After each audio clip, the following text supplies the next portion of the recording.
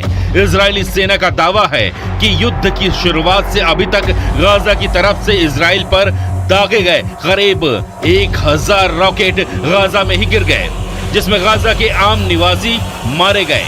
उधर इजराइल के PM Benjamin Netanyahu ने एक बार फिर अपना प्रण दोहराते हुए कहा कि गाजा से हमास का नामो निशान मिटा देने तक इजराइल